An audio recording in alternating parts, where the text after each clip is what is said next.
Hello, everyone, and welcome to another Galactic Intraversal Consortium. Today's show is being recorded on 6/17/26. This is a slightly more impromptu, but not. We'll be dealing with a couple of interesting topics, even an update on a couple of things in there. So some generalized, not necessarily questions, but some ideas that we had. So before I begin, I now open this circle to true benevolence with no conflicting agendas as of this moment in time. So, the law of one. When one is helped, all are helped. All in unity stand stronger. So therefore, in the name of who I am, and I am one with all there is, I ask that only the highest good in this matter happen with all concerned during this show today. I ask that all negative entities and energies be swept away as of this moment in time. I give thanks that this is done, so be it, and so it is. So be it. All right. Now, this is interesting. This was actually a question that popped up a lot because since we had been talking about Loki, we had been talking about all the crap that had happened with him, that he was pulled away. He's not in circulation anymore, as far as I can see. He's not in circulation, but V2K and remote viewers and insectoid and gray groups will mimic his hyper-religiosity, OCD tendencies. So you still got to watch for the behavioral trait that he was doing. But the being himself, as far as I know at this moment, has been removed from the Earth plane. So from Midgard and some of his magic. Other beings had linked into it, and there's still a big clusterfuck of stuff going on. But the main question in this was, and I even typed this out when I got it. It is worship of a being still harmful if said being is removed, voided, and or dead? And the answer that Kara gave was quite interesting for this. This would have been originally on the Liftings Q&A, but this became a show all its own. Like we said over there, sometimes these just become shows. So I will read this answer. It is yes, because it still gives your free will away. Just because it is not going to any specific being and or beings does not mean that it is safe. And she was angry about that because it's a system that was set up, and that's Kara that said that. This is a system that was set up so people would expect a savior. That tendency doesn't necessarily go away overnight just because you get rid of the demigod that caused it. So you'll also know. I also knew years ago people were saying, "Oh, Yahweh is eventually going to be removed from the earth." Guess what? Who Yahweh was? Enlil, Loki. So this was 5, 6, 7, 8 years ago that I heard this. That eventually this was going to take place, and I was remembering that just this morning. I was like, "Wait a minute! I've heard this before." And they even the phrase that popped up then was "wrong way, no way, Yahweh." And I remember that all these years ago. I can't remember who it was that coined that phrase. So if you're the person that coined "wrong way, no way, Yahweh," please get back to us so we can give you credit for it. I just remember hearing that years ago. And about the dangers of worship. There was somebody else that was actually saying this, and we've said it on GAC, we've said it on the lifting over the years, said it all over the place, that it's still giving your will away. It doesn't mean that you don't have reverence for a being, doesn't mean that you don't have the camaraderie with the beings that you're with. But at the same time, they don't want worship energy. If anybody wants worship, then that is a wrong way, no way, Yahweh's type policy. So also, I know the Lanulosians wanted to give a bit of an update, but that's way at the end, tail end. And I know Bjorn, you had a question as well. Yeah, the question was around. It's interesting that Loki, Enlil, Lucifer is removed or gone. At the same time, the Asgard realm that was created inside the Yggdrasil has collapsed, and Odin has moved from that, and all the screaming souls of Asgard have moved on as well, that were with him. So it's interesting that this is all kind of gone somewhat together, and it made me think about where we knew that Loki was given Midgard as Lord of Command, and that's where you hear in every church, and through the Bible, the worship to the Lord all the time. Yeah. It does seem all somewhat connected. Oh yeah, most Yeah. definitely. And also I want to bring up a point. Think of this line from Thor Ragnarok for a second, where they go to the world of Sakara, where all those portals are open, all that junk is falling through. And you see like Stark's planes, where the Incredible Hulk makes it there by accident. People slip through and all sorts of stuff, and there's just junk like tires and crap like that falling. The line that Thor says to Loki kind of brings this home. He looks around and Loki's trying to take over the Grand Master there and actually take it over. And Thor goes, this world suits you. You could be basically be the commander of this place, and it's a lot of junk around. There's garbage everywhere. The people already love you, so that kind of thing, And so that was kind of telling towards people wouldn't link that towards kind of a Lord High Commander, but think of Midgard. We have portals and time slips everywhere here. We have bits of the Bifrost. UFOs crash here constantly because of the magnetic and energy resonance of the Earth, the magnetic field and everything. These portals crash them into the side of a mountain constantly. This has got to be their Bermuda Triangle kind of deal. And they get shot down too. I'm not discounting that, but I'm just saying that on the same token, you're seeing things when you see the green flash from things. Sometimes you're seeing UFOs crash. So it's happening periodically where it's an emergency landing because they're hitting all these weird energies. And just like you see in Thor Ragnarok, where they're trying to leave, and Heimdall tells them to go through the big doorway, and it has all the junk and stuff in way. And Star Trek Voyager, it was the same thing with the Vaadwaur, the reptilians they run across that were opened up from stasis, and they went and traveled these corridors, and they're full of junk from being neglected for like 900 or 1,000 years or something. So yeah, I have a funny feeling some of these corridors are full of junk. They try to use them, and then they crash, or like the end of the frequency tether crashes them into a mountain where it was like a fire hose moving like that, unstable. And so it's the same difference. So they were hinting at those lines, just like the line from the show Loki, where he's at the World's Fair with Mobius, and he's looking at this statue of Balder, and he goes, "Oh, who's Balder?" And Mobius says that, and Loki looks and goes, "There is no Balder," meaning he was poo-pooing Enki / Poseidon. That was actually Enlil / Loki poo-pooing his brother, saying, he doesn't exist. Just like Shor's throne in Skyrim. Where's Odin? Where's Shor? That's who Shor's supposed to be. Where is he at? It's an empty chair. Or like an absentee landlord, like what The Devil's Advocate with Al Pacino and Keanu Reeves says. So it's the same insult, just being told different ways, or in different movies, I should say. So I see this constantly. And so what I find interesting is Poseidon recently. I got a good look at him. He was not kidding when he said that they would think that he was some kind of mutant.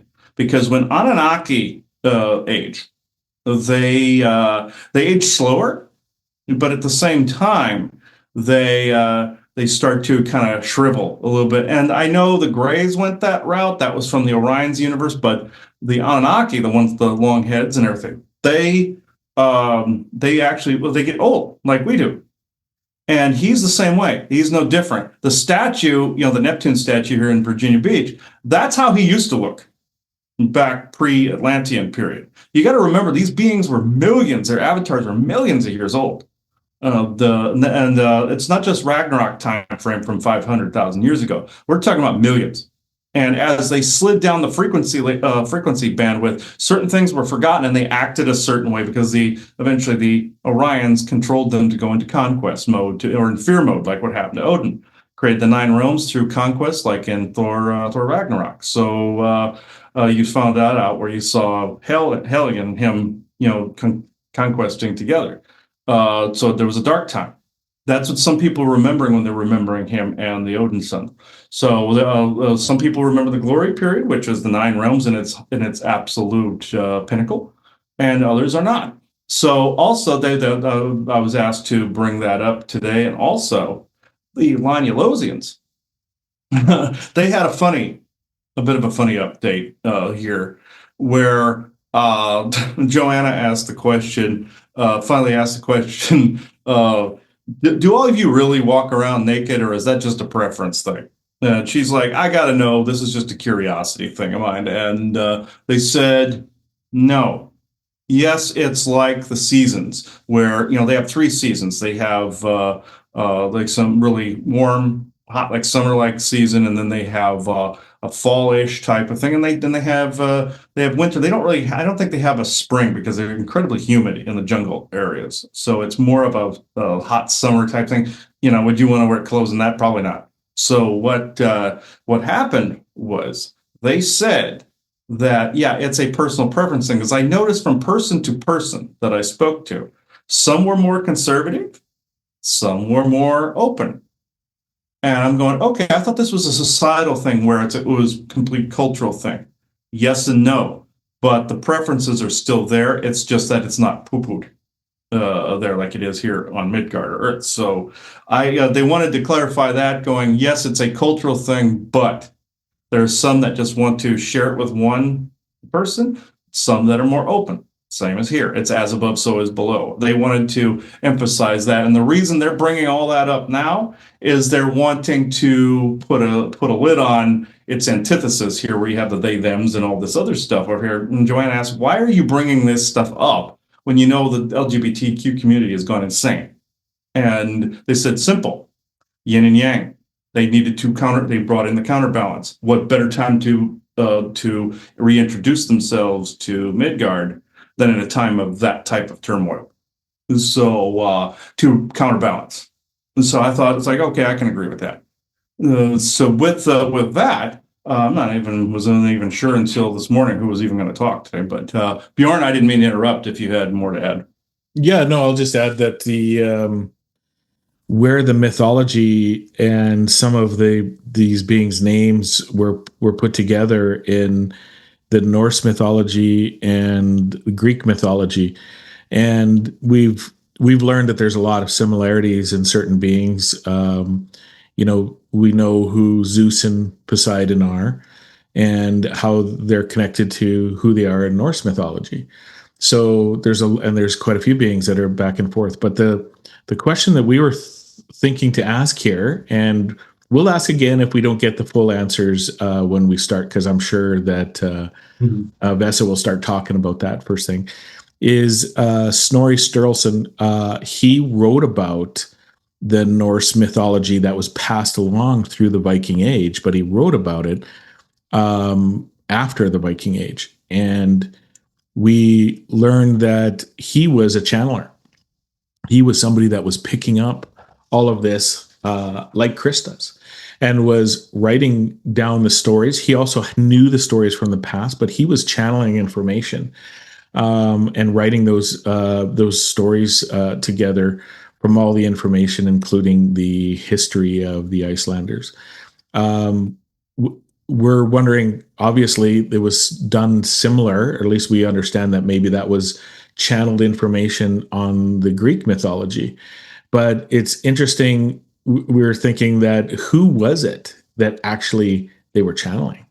Because the information sometimes is, big fish stories, or pontification of the facts in the and then it seems like the Greek mythology was much earlier than the Norse mythology, but it seems like the Norse mythology, of what we've learned, has a lot more information at a certain time compared to the Greek mythology. But it seems like the Greek mythology, as far as we understand, happened after the Norse mythology, in the sense of galactic timelines.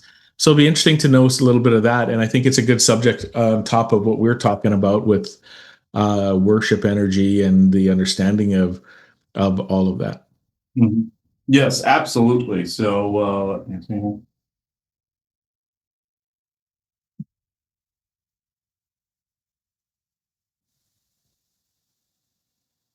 I I hope you did. guys are interested in this subject as well. It's Mhm, great.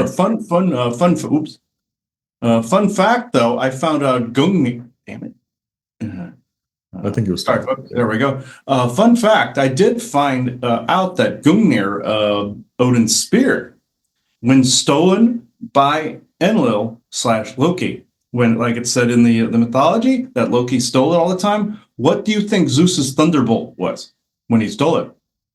So I found out that's what that was. And also controlled by a bit of a onboard guidance system. That was the weapon he used to destroy Atlantis. So I found that that's one little fun little nugget of information I found out recently. So Mhm. when he stole it from Odin, that was during that time. He had it a lot longer than everybody thought he did. Uh, so we're thinking in terms of he just took it, pocketed it, and then Odin took it back. That happened over a long period of time, guys. So yeah. So now, Vessa, I believe it was you that wanted to. Yeah. Okay. Now, Vessa, I'll ask you one thing. Do you accept an audit from True Benevolent Source Creator, True Benevolent Earth Mother, and the True Benevolent Verses as of this moment in time? Yes. There we go. Paragraph stem states were appropriate under the supervision of True Benevolent Source Creator, True Benevolent Earth Mother, and the True Benevolent Verses. It is forever some moments, all sessions, and expressions. There we are. Gotta be a slightly more anal about that, folks. In light of what's going on, man, that camera's messing up. Okay, that's it. Hope it doesn't do that while I'm under. All right.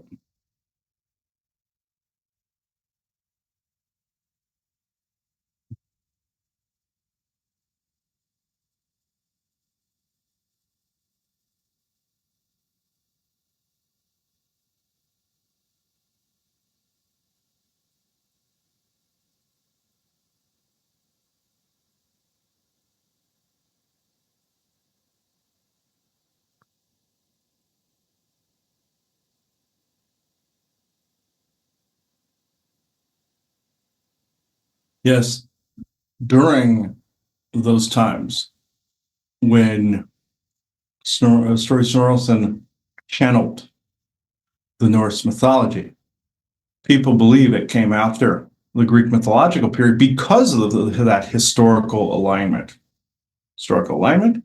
But it was actually the reverse because it went from one to the next. As he said with Gungnir, that was Zeus's thunderbolt. When he was also mimicking the Odin look, this is why some other challengers can't tell them apart. Loki imitated Odin just like you saw in Marvel when he sent Odin away and took his place by the time Thor Ragnarok came around in the movies. So it is actually loosely, in a comedic way, poking at that. Though that kind of thing did take place, and people wonder, why did Odin allow that sort of thing? It is more of a frequency type game, whereas you can't always get into the areas wish you could, even though they had the equipment to do so. There was also certain treaties that were up and about by that time, and let's just say it would have not ended too well for either one of them. So, with that said, let's see. Order of operations here is Norse mythological period, because that stretches back to Atlantis, as does the Greek mythological period. So they're essentially, both cultures are channeling the same information, just told by their cultural biases and their cultural both givings and misgivings of certain beings, or what they were also falling for. Think of Christianity for a minute, that came later. What happened, even though that was in the style of Atlantis? Think of this for a moment. That's what the church essentially was. It was a byproduct of Atlantis, right down to the robes, the crosses, everything. That was Atlantis. So, and also the remnants therein. Why do you think the Vatican wanted to be the library, essentially, for the GF, for Galactic Federation? Essentially because Atlantis had a mighty library at one point. It's essentially they're mimicking that. The styles, everything. It's all Atlantis. Cathedrals before that, and the styles before that was more, essentially, that's more Tartarian world unity as well. That's where they're getting some of that architecture from, and also the spiral architecture. That's Tartarian world unity. But you have cultures that channeled all this information. It was also, again, based off of what they believed at the time, what they accepted at the time, and some of them felt the gods could do no wrong. They knew some battled each other, but they felt like they didn't have to always decide for themselves. And there was a no-no after a while where the quote-unquote gods could not readily intervene. And this was a deal with the Galactic Federation. You saw this in your Elder Scrolls series, where the whole Psijic order makes the Daedric lords not be able to manifest on Mundus, which would be Midgard in the Elder Scrolls speak.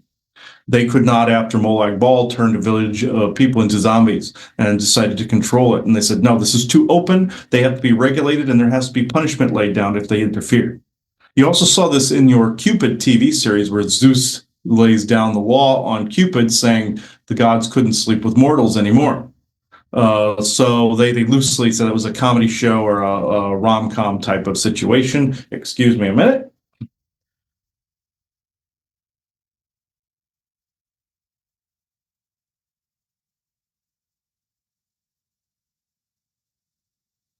Bit of interference there, but no matter. This is what in that particular period. You also had within the sagas, when Snorri Sturluson started to channel these things. He got some beings' opinions, some hyperbole, but then also was given facts on the years, weeks, or years, months, weeks, and days leading up to the Ragnarok. But he believed it to be the future because of the fact that you have time loops in place and things of this nature. He himself was back in that period, doing the same job, doing the same thing, depicting the history and writing the history that he so loved.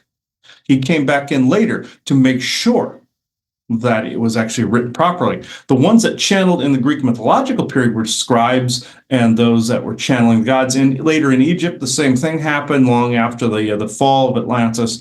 So in your pre in your Osirian period, and then you went ahead into the intermittent and new empire or new imperial Egypt at that point. And in the point where Caesar actually came in and conquered everything and then created the Vatican Library. But on that note, where the Vatican is built is a time fracture, whereas this is why they're able to use the chronovisor. So because they can read time very easily from that spot. This is why they don't move the chronovisor. It's very much like the Arcforge. If you move it, the temporal coordinates and the multiversal coordinates change. The chronovisor is very similar in nature in its operations, frequency-based and also temporal and latitude longitudinal based. Also, ley line intersections help out greatly, and also being in a past area where something took place of a time nature helps wonderfully using the chronovisor. Now, with Snorri Sturluson telling his sagas, is there a bit of bias from that period? Yes, you can say so. But at the same time, what he wrote then actually paved the way for other channelers to come in, such as himself and others, to actually either get hit with the yield, unfortunately, given now, or actually hit it dead to rights, like you guys do. And you depict exactly what you're hearing and seeing and discern more so. And this is not basically trying to fan service or pander or anything like this. There's just certain beings that don't show up to yielders, and that's a fact. We, the Lanulosians, there are a few that have shown up over the years to different yielders, to each their own. They're just trying to get certain changes out there. They don't really care how they do it. We care how we do it. It's just like with the preference, with the nudity thing, to each their own. Now, Elena's sister, and she said we could say her name, Kalani, does not prefer that. Maybe in her own home, but that's it. But with us, we don't care. That's just how it is. And you'll find that there's more openness to that out in the galaxy than on Earth. It isn't cordoned off. It's just some people they don't find it weird. They just go, "Oh, that's not my thing." That's usually how that is. Just like when it comes to hyperbole and when it comes to, excuse me, when it comes to different cultural idioms, like with like with hyperbole in channeling, or people adding their own bias in there. Just like he saw another channeler channeling Chuck Norris, but they were doing it based on some stuff they believed, and it added some of them into the channel. See, when you go into channel, you cannot have biases or it gets screwed up. Spirit knows this and is attempting to teach on that level. And we are stating this now for the record, that if you have a certain belief system in place, you will always see elements of that belief system, if this makes sense. So worshiping, even if the supposed god or demigod is dead and or deposed in some way, it is still not smart, as Kara said, to do so. Even when you're revering something and you have a like heart space towards a writing and or a passion towards something, that's a wonderful thing. But it can also be an Achilles heel when you are channeling, because you're not getting the messages in and out of the way that it needs to be. You set yourself aside and allow the talking to take place, or allow the words of the other being to take place. This is what he's had to learn over multiple years doing this. And it is more difficult than people give themselves credit for. But this is also sometimes where the yield took advantage, knowing full well it would give the allowance of hyperbole from beings and give the allowance of bias from humans.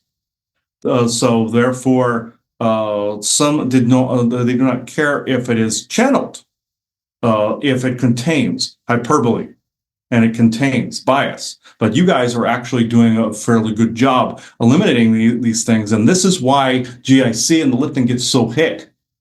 It is because of this. As you guys liked to say, if you're not getting hit, you're not saying the correct shit. That is actually a very good rhyme.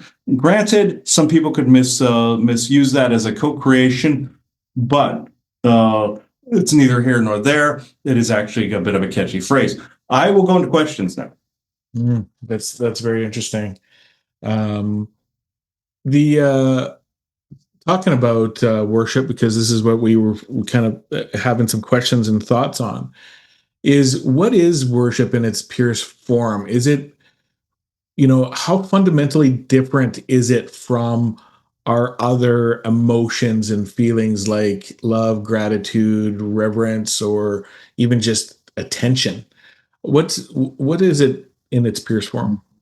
In its purest form, it is none of those things. What happens is people always confuse worship, believing in something larger than yourselves, and the New Agers always say surrender to the flow, which is, I understand where they're going there. They let spirit guide you to whatever. That's what they're misinterpreting. They think worship is this. There's a difference between allowing spirit to give you synchronicities, real ones, not the fake computerized ones that are out there. Oh, no. Then the tripwires. Oh, no. I'm talking about what your own soul is guiding you to do. There is a difference between that and giving your energy away to someone else and bowing to them as a superior. In its rawest form, worship is kneeling, like kneeling at the cross, or kneeling at whatever, circling Mecca in an religiosity type of way, and you can tell who created that temple by the fact that constantly people are thinking they need to maintain it because they thought there's something dark. Yeah, they were told something dark was in there that they had to maintain, and so they kept doing it, thinking that there was something was going to come out if they didn't. But in this case, they don't have to technically do that. Their fear is that they don't, something will escape. Well, there's nothing there at the moment to escape, but their topaz or egregores would make something. Now, in its rawest form, simply put, in its most simplest, rawest terms, is bowing to a being that is no more your superior than you are to them. Granted, they might have superior tech. They might have even more powerful energetic abilities, psionic abilities. They might have all of these things. And it doesn't matter if they're dimensional, non-corporeal, corporeal, it doesn't matter. Or plasmoid or what have you. Just because they are different does not mean they are inferior nor superior. And I'm not doing this whole diversity talk. That's not where this is going. Rawest form. You're kneeling to something just because it appears that it is far above you when it is closer to your level than you think that it is. Even if it was far above in capability, I would still not recommend worshiping and volunteering to let that person take the wheel. You know, the whole Jesus take the wheel bit. Oh, I'll take this. Meaning people confuse that and couple that with, oh, they're allowing God or spirit to guide them.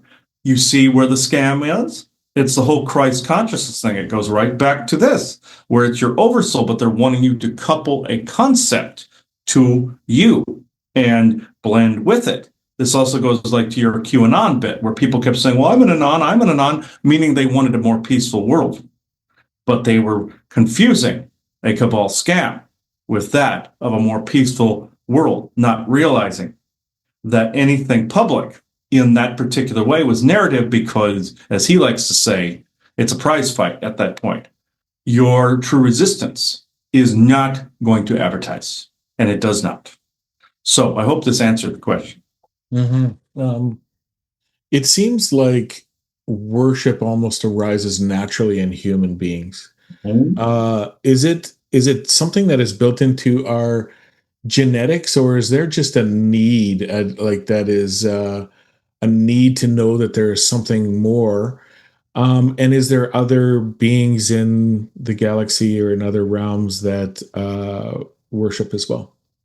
It is a need to basically, yes, it was put into your genome, but there was also a drive to explore space and to go back to those that were in the sky, because that's where you came from. You just forgot this for a time.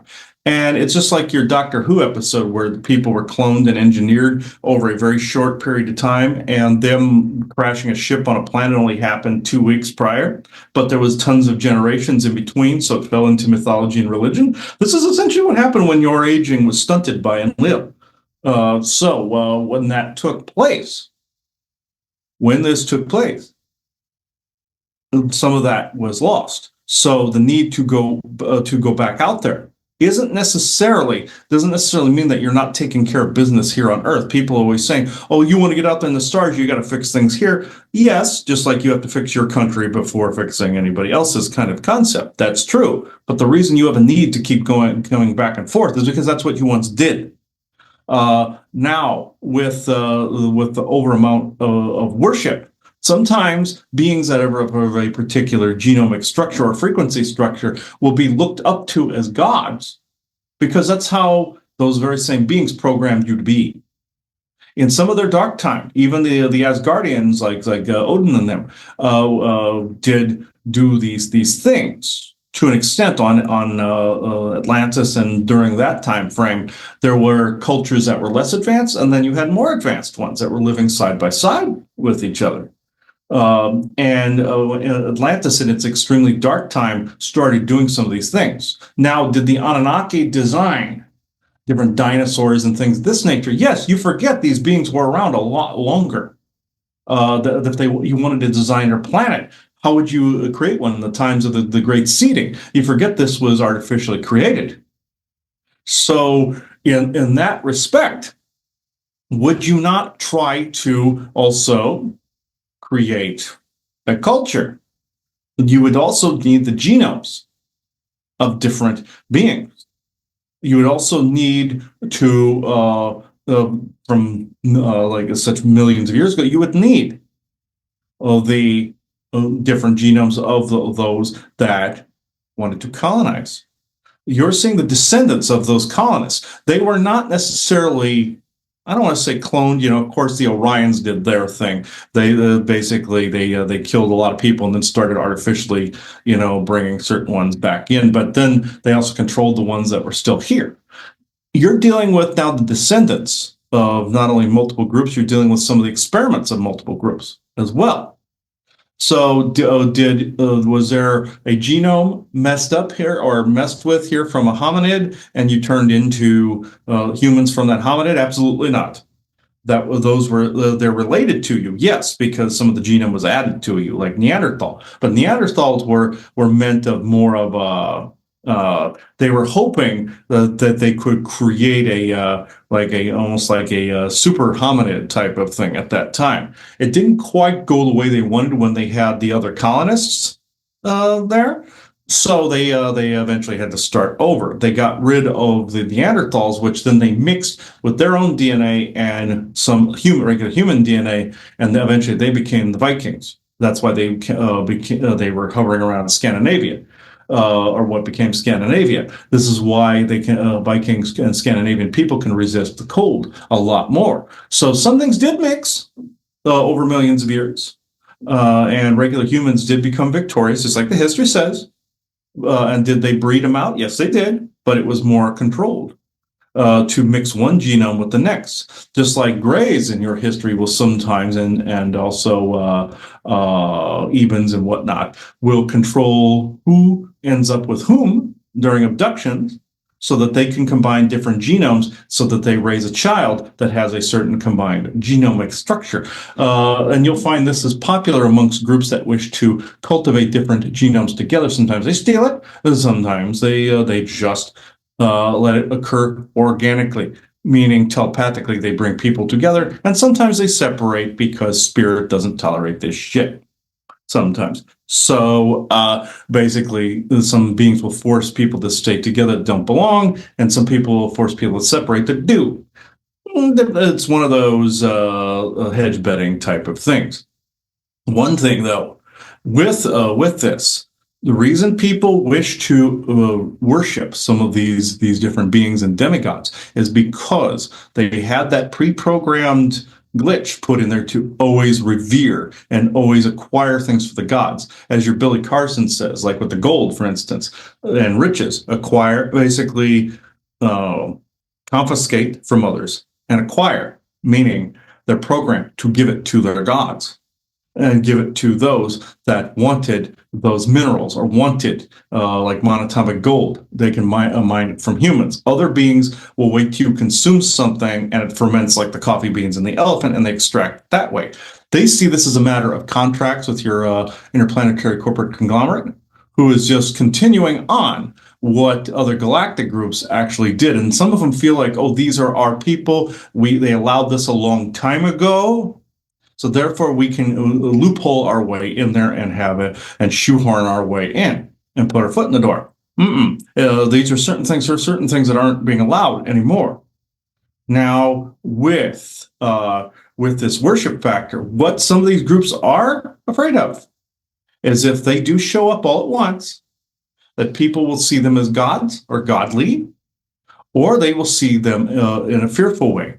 This was a bit of programming that was in the genome. Now, would some people die as a result or kill themselves in weird ways, like Roddenberry said in Earth Final Conflict with alien derangement syndrome, I think they call it, or Talon derangement syndrome, where even an Amish person was setting himself on fire, things of this nature. Would these things happen if people found out that maybe some of their beliefs were wrong? Perhaps. But it is not to this absolute dramatic extent that some of the sci-fi and some of the propaganda say. And with frequency, would some beings basically fry the crap out of you like the Irma in their non-corporeal form? Absolutely, they would. That's just like Poseidon. His frequency is also as such to where he is. Would he do something similar? Yes.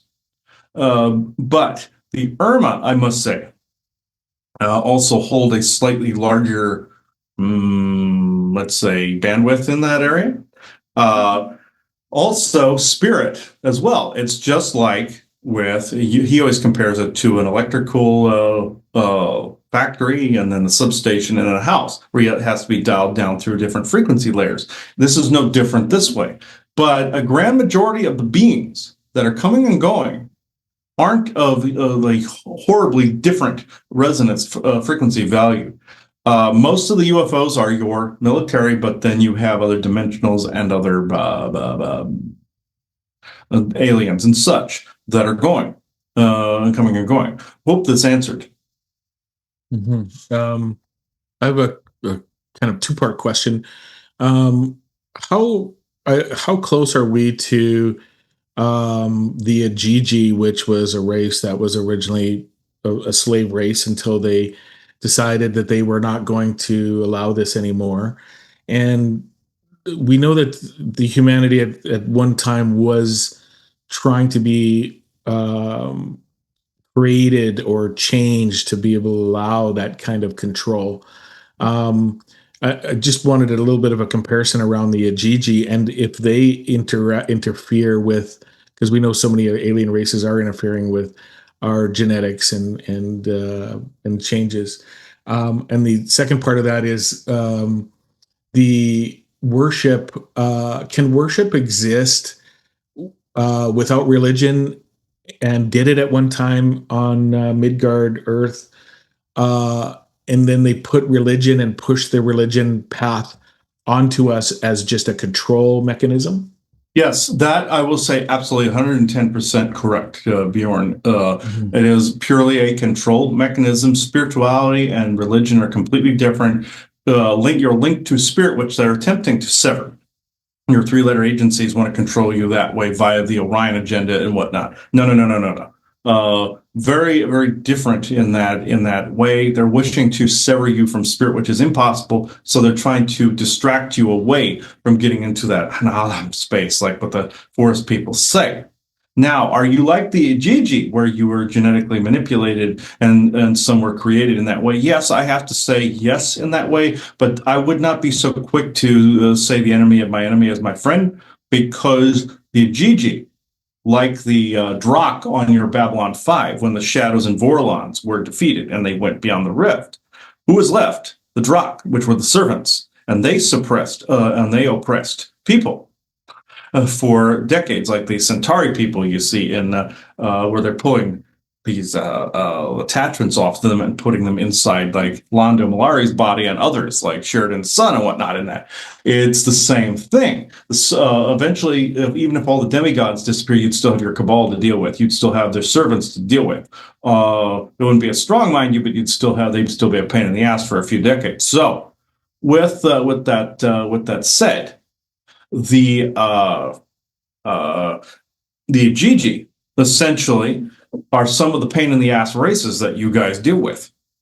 Like say those Orion Marauder types. Yes, those are more elfish types, but they were created not only by the Orion Greys, but Odin and them tweaked the template. You also have the Turn, which are reptilians that were not necessarily native to Midgard, but they were the dinosaurs and stuff were manufactured before, and the asteroid was dropped on Earth to eliminate the larger ones that would eat people. It didn't quite go the way they expected because Earth is made up of some weird magnetic and energetic fields. But also, you have to have the Draco in mind, too. They were manufactured as a form of slave and a form of foot soldier. Aren't they one of the bigger pains in the ass right now, too? So this is essentially the case. Yes, you were treated like the Ajiji, but they were also taking genetic templates that were around, Enlil especially, and decided that he was going to actually create these particular forms. You also had the Dark Elves, which are essentially the Ajiji. Those would be like some of the Syrian-esque type elfish groups, and like your Abendagal was. Where do you think he came from? He technically was an Ajiji. So yes. Also, he wore some of the same clothing, and his group wore some of the same clothing that you see from Tartaria and everything. Some of the Harlequin type things. Excuse you, Mr. Reptilian. Out. Out. Give me a moment. Ooh, hang on a moment. He's trying to slide in here. Now.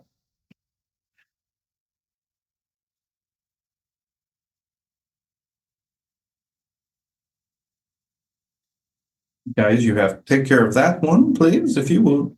I do not wish that inside of myself. Please.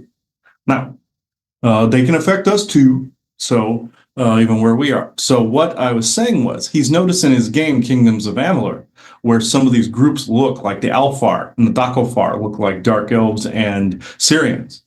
And also some Orion derivatives as well, like that generated picture of President Trump with the Orion dignitaries, where they had the whole. He likes to say the Captain Crunch look to them.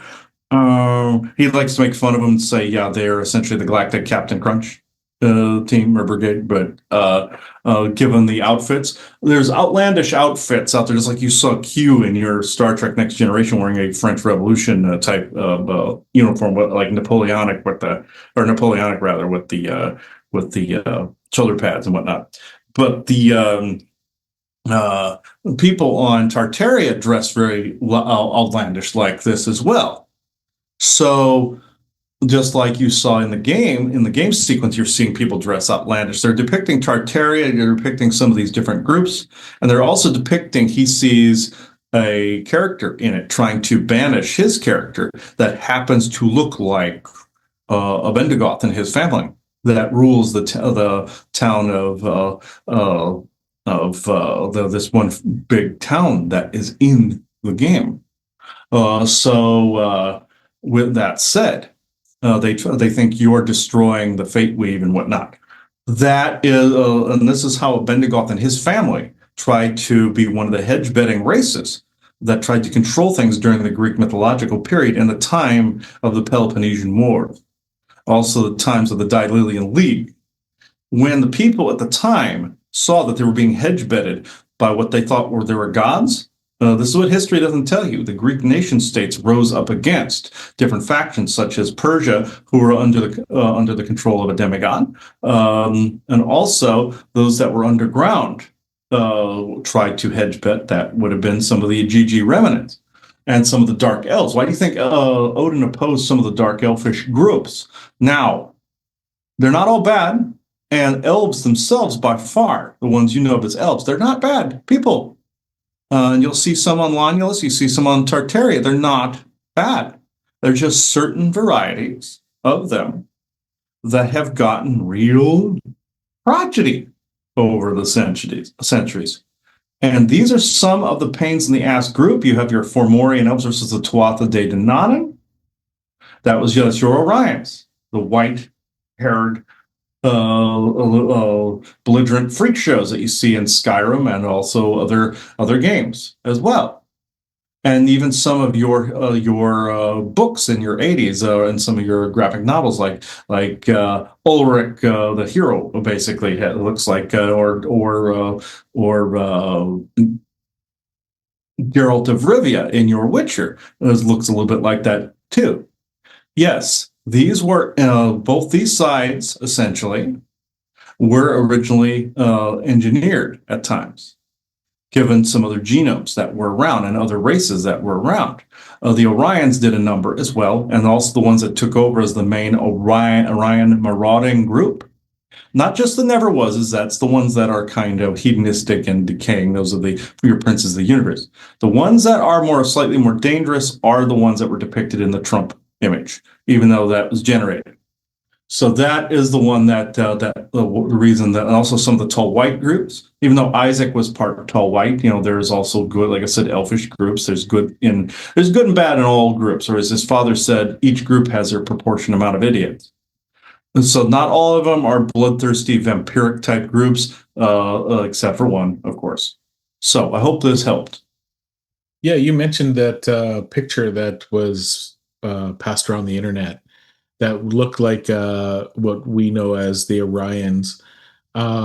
Trump actually posted that picture and then immediately removed it, but of course people catch that. Mm-hmm. Is there an agenda to any of that? Is that part of the disclosure that's going to happen that we've said is a bit of narrative created disclosure before there's a real disclosure? Yes, he was depicted. He did this because he's playing people. So what's happening is planting seeds with that particular group is the one that wants to introduce themselves to people. They have been told throughout your history as the Pleiadians, but As he likes to say, there is no such real group as the.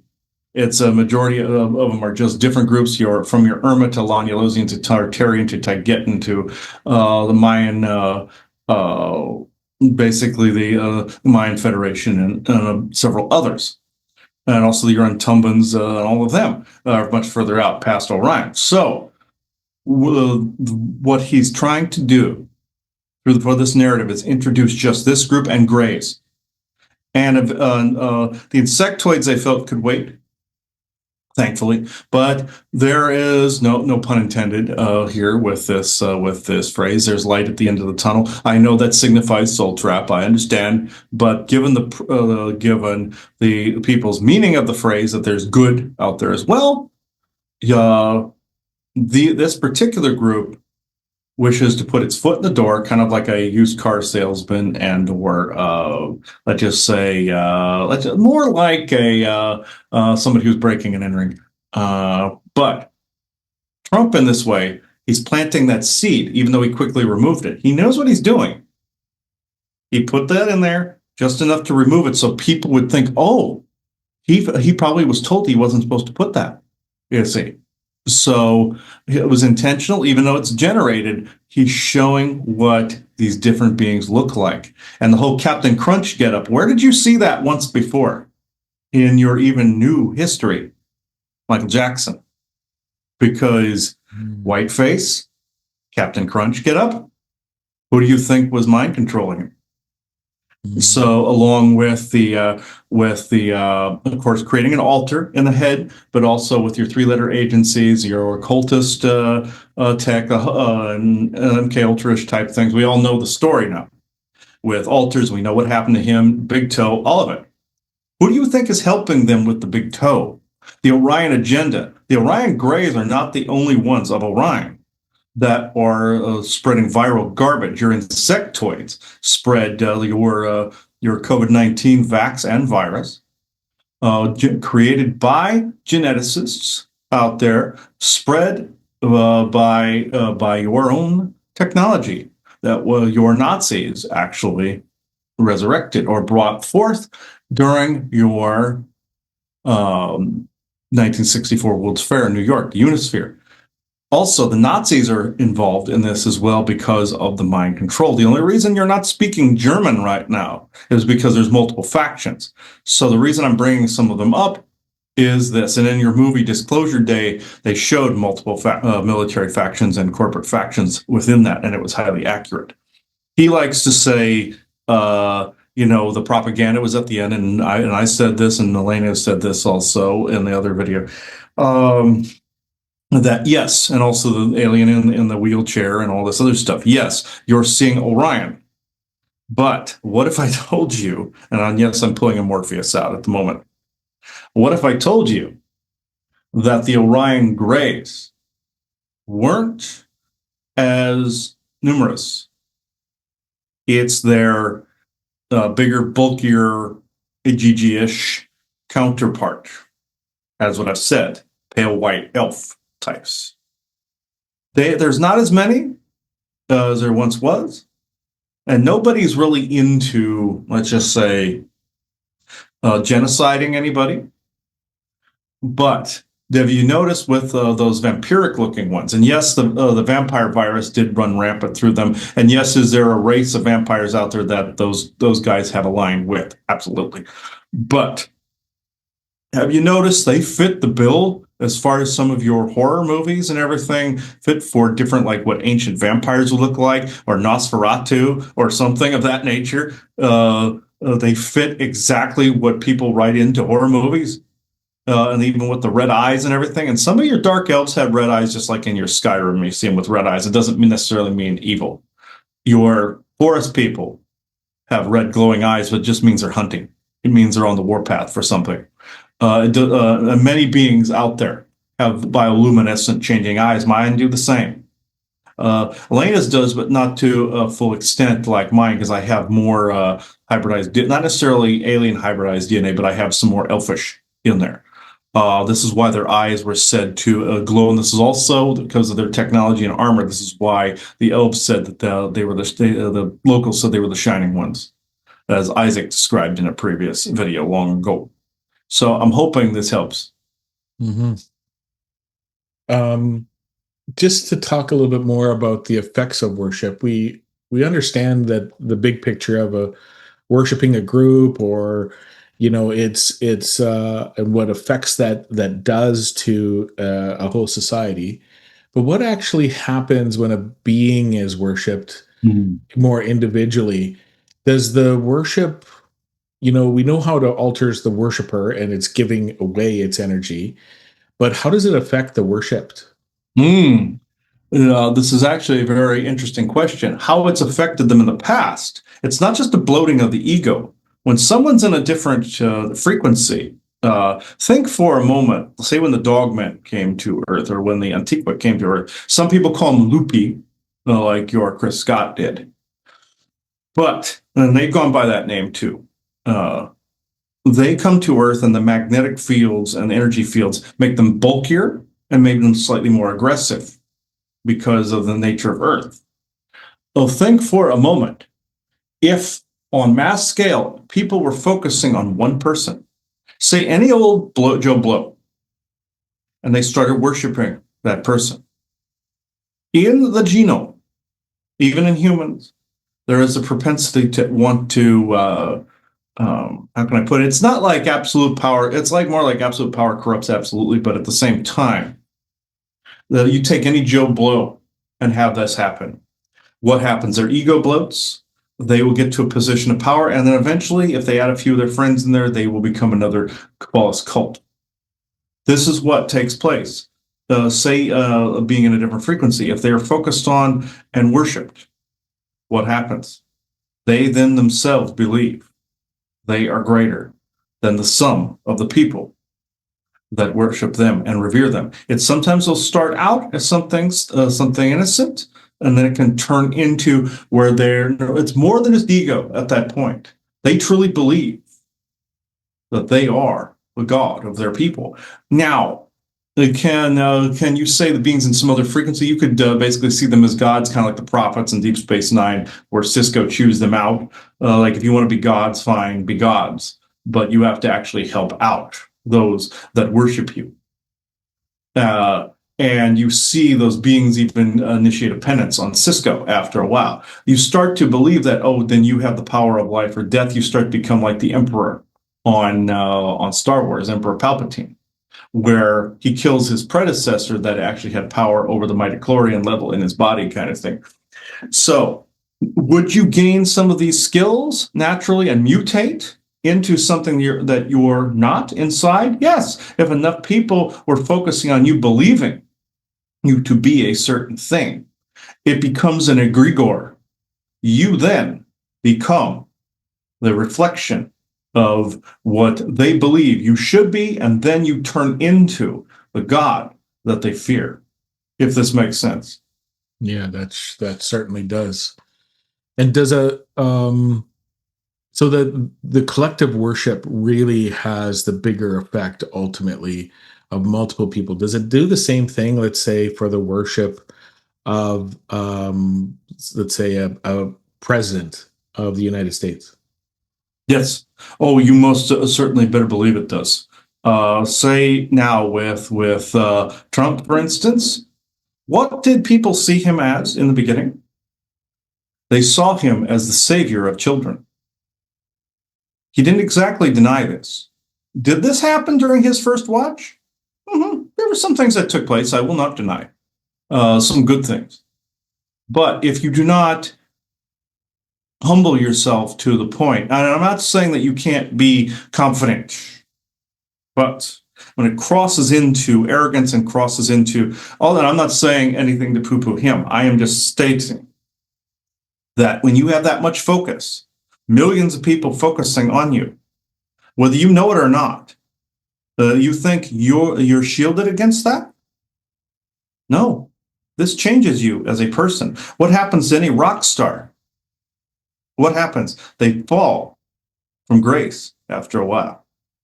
They slip into drugs, or they slip into ego, or they slip into they're too big to fail. And your companies are like this. Your corporations are in the too big to fail mode. Where do you think they get this from? Focus. People are focused on them for a need, power, energy, any sort of utility.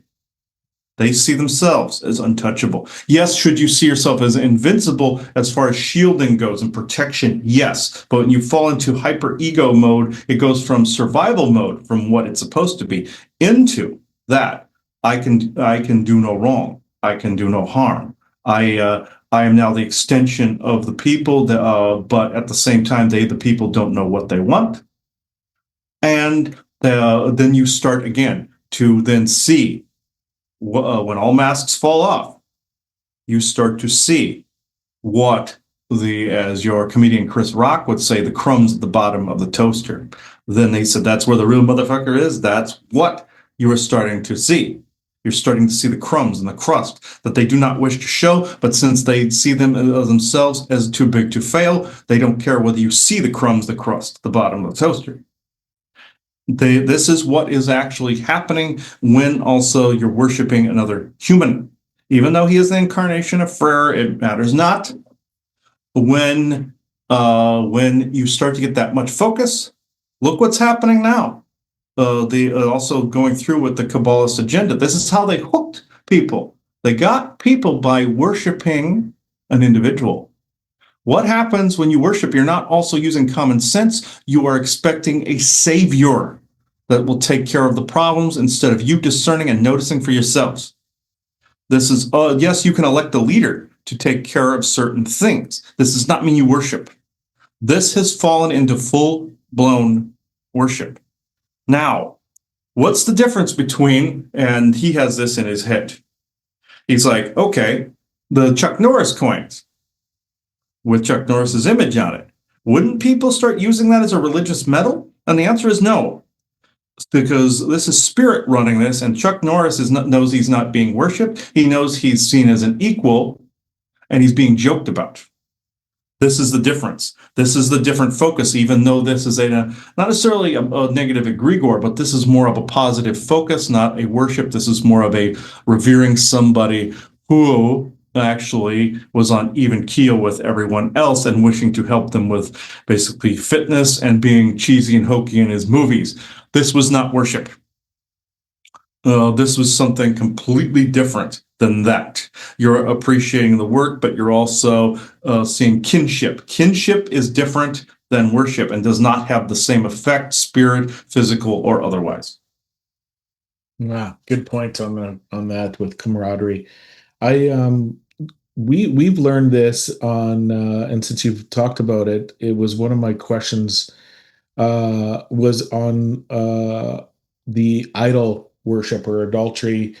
We see in the Catholic Church in the Vatican that they very much worship idols. They have them all throughout the church, and more specifically saints. Are they using the idols and actually having a something that has been carved out to represent a certain saint as creating that worship? And can those beings enter those idols? Yes, a focal point for worship energy, especially in bastardized Tartarian structures and geometric forms. They were turned into what you know as the Orion energy soul type energy collection units. The octahedral cylindrical dimensional tubage that goes down to a one vampiric being at the bottom. Yes, some vampiric beings, and even the long-haired type, were down in those and still do this. This is why he finds a variety of beings in those that are in a different dimensional state. The statues themselves, yes. In ancient Greece, they even used the statues of Zeus, Hera, and the rest of them to communicate with their gods, and they were used as focal points, just like your edifices do, just like Susan's dolls do, in a good way. So it is the same practice, just changed to away from any form of energy collection and any form of worship energy. This is another way they were collecting the energy if they needed it. Also, even Odin was damaged a bit by this, as David Purcell and him found out with Odin when that realm collapsed. He was also getting a little bit of that himself, even though he did not wish it. You see, and was getting overbloated, transformed, and then healed afterwards. And now he is a man again, and his avatar is a man again. And there's the oversoul, of course. But with this, it can be harmful even to beings such as himself. He was not above this. So what, which he thought he was. He found a way to correct this by incarnating, and he found a way to buttress this, and he found a way to have Loki buttress this through shalacoing, but it didn't quite work as expected. It did work, but it didn't work as expected. But with the statues in churches and whatnot, having an image depiction of somebody can go both ways. Either communication, type of communication arc, as he calls it, or communication edifice piece. The coins do the same. See the dark side used, and you saw this around last Halloween, where they created Echidna, Lilith, and various other demigods coins. And you saw dark magic with the Halloweeny, some of the Halloweeny stuff intermixed to make it look fun and playful. Mm-hmm. This is that particular thing. You put fun and playful things on these, you negate that, and you put certain spells and sigils, as you did with the Venerand rune. This is extremely important to understand, that it is geared towards a particular goal, and Spirit is helping out. And even Chuck Norris does, and he enjoys this. And again, not worship wise. But even the Buddha bitch thing that him and Joanna designed, her sister doesn't mind this and isn't receiving worship energy. It's more the playful thing that they planned out, utilizing, and even Jenny can use that to speak through and anchor to at times. That's why some of those metals work. Why do you think the negative demigods used them too, with the saint metals and the saint statues? Some of them were depicting Orions, others were depicting just travelers that wore robes. That's the classic clothes look, when you wear clothes, that is. And that's the skin tight ones, the onesie he likes to call it. And the robes, and sometimes capes too. And that's where you get the superhero things with the logo on the chest and everything. That's where you get your Marvel and DC superheroes, pantheons. But also Atlantis too, with the churchy look. That's also where it came from, because a lot of those superhero look types were coming and going from Atlantis. And even further back, also with your Tartarian Empire, even also just before the Mud Flood, you were seeing superhero looks with the thing on the chest. This is why some of your kings and queens were wearing also the whole Renaissance getup, your Da Vincian getup. Because where do you think they got it from? They got it from Galactics. And they got it from Atlantis, Galactics, and all the mixes in between, all the cultures in between that had them out there in the galaxy. Those cultures still wear those same outfits now. So the depicting how they look then, they look now. As above, so as below, and across time and space. Everything, everywhere, all at once, happening at once. But one more thing on the statues. He noticed in the National Cathedral, which showed it was a soul trap. All the saints were holding scrolls on the outside of the church, symbol of the moon, considered to be the soul trap, which is not anymore, mind you. But that's what those structures were once fueling. Your National Cathedral is sitting on the ley line site of an old Tartarian structure, just like your Golden Gate Bridge is sitting on Tartarian tunneling, and the Sutra Baths, the same thing. So these are one layer built on top of the other, knowing what the geometry does. This is why in the 1700s, the rest of the Tartarian Empire was decimated with the mud flood, because of the fact that those geometric structures had power, and they wanted to isolate those only to the energy collectors and the worship areas on the globe. They did not want anyone else to utilize energetic amplification to be able to better themselves, like what churches and what temples are supposed to do. You understand? Mm-hmm. Or said to do. I recently saw that there was some sort of law that was trying to be created, and it was intended to stop Trump. So they were taking they wanted to make sure that you couldn't change something, and it with a important historic building or something. But then it got focused on the Statue of Liberty, and it was so that the Statue of Liberty, no matter what, in this law, could never be removed or taken down. And the Mhm. Statue of Liberty is very much an idol that is, we've learned, is a actual image of Enlil Loki. You bet. Um, The trans, let's just say the transvestite demigod. Let's just, he likes to call himself the rainbow in the dark, and he can have it. You bet. At the same time, a copper conductor resonator. What do you think is underneath on the base? The star shape is from Tartaria. So they put one thing on top of the other thing, basically stepping on the bones of the Tartarian world unity, or so they think it's bones. They're stupid and don't understand life lives on and people can move. They can put one foot in front of the other and walk somewhere else into another room when you arrive. Just like if somebody unfavorable comes over to your house, you go and you hide in your office. So it's essentially that same thing. We all just kind of hid in our office and just kind of went, oh God, we'll wait till this guy leaves. But with this Statue of Liberty, they're saying with the torch up, they're saying like the Illuminati type thing, we rule here. This is essentially our God rules here, we rule here.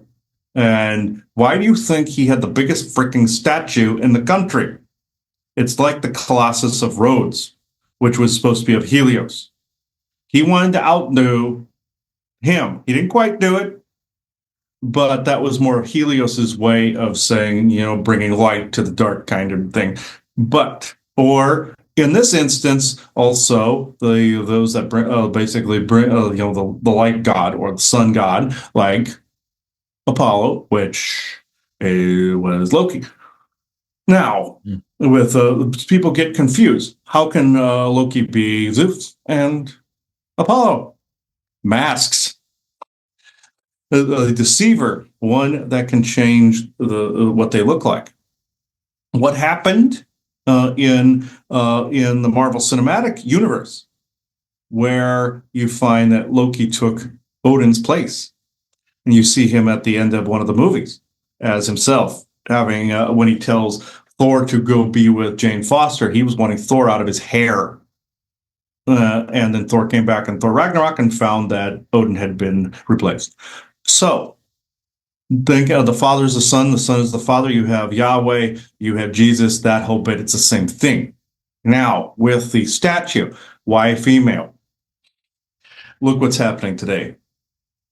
You have your transgender agenda. You have also the worship of the sacred feminine in your new age and all this other stuff. Think of this for a moment.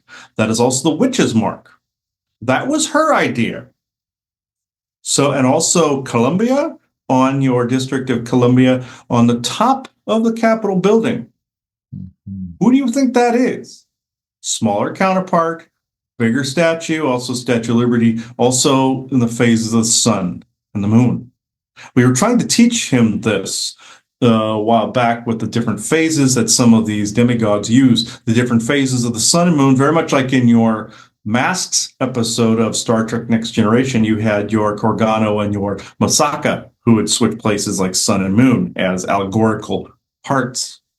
When you start to become worshipped like that, really worshipped, you start to believe that you have the abilities of celestial bodies. You start to embody that. Can some beings evolve naturally, like Maya did in the Mayan Federation, a being that turned into a celestial body? Yes. Some have that ability, yes. And become that consciousness, yes. But worship can warp this, and then you believe that you are something that you have no ability to attain. Also on your nation's capital, or United States nation's capital, that is, who is on the roof or the inside of the painting? That is the apotheosis of George Washington. Who is now the demigod of that area? Who then controlled the building of this? It would have been the Gardner family trying to organize the creation of the United States to have a Kabbalist-controlled nation that is on the guise of the greatest nation on earth, that is full of freedoms. What freedoms do people have? It's not being poo-pooed before people blow a gasket on this.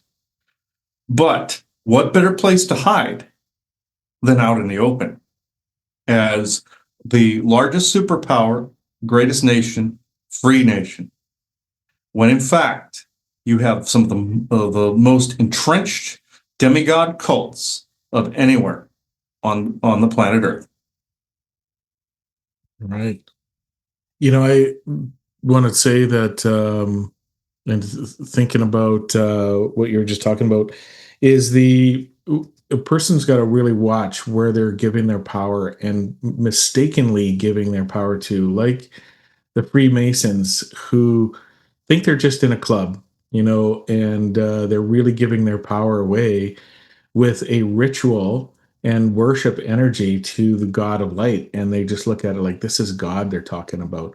Which God are they talking about? And that's where I think they most that are just in on the lower levels, they don't realize it. And they don't realize it at all. They think you saying that they're doing all this satanic garbage, they get insulted and triggered very fast, you see, because they're not experiencing it. They're not in the inner circle, just like with your NASA. If you try to say all the secret space program stuff's going on, they will get triggered. Just like years ago when he was a child, he encountered a NASA person, and he said a Native American group that was trying to talk to him about his own abilities at the time. His father introduced him to this Native American group that was basically friendly. They were friendlies. They were not bad guys. They were actually there to help.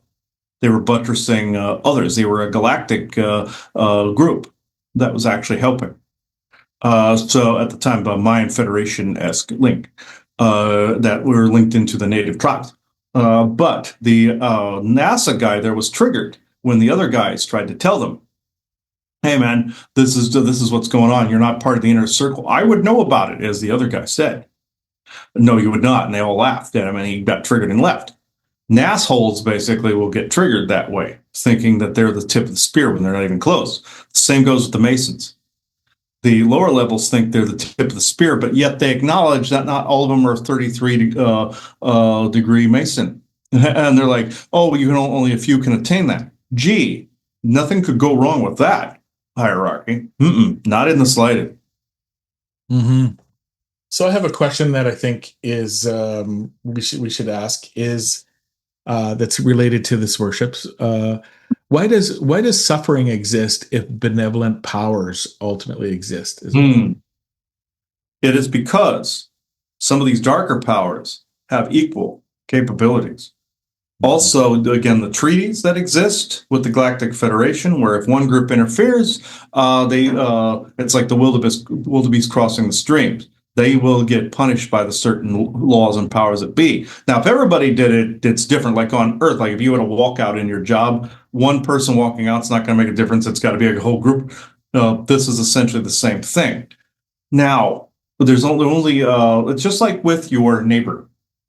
Let's say if you went, I'll see if I can make this as simple as I can. If you went to your neighbor for help and you had a personalized situation that they did not have context for completely, and you asked for help with a particular issue, and you didn't even know the person. So, and would you think that they would be able to help you with that particular thing if they knew nothing about what you were doing? And this is what needs to be brought up. Is not all the Galactics know about the situation here, believe it or not. Because think for a moment, a person in another country, this is an even better analogy. With your media the way it is, and all the propaganda therein, would somebody say in somebody's basement somewhere in, say, Russia or in some parts of Europe or something, or Germany, are they going to know what somebody's personal situation is, say, somewhere in Kansas? No. And because people are, again, led to believe that all prayers are heard by all these beings.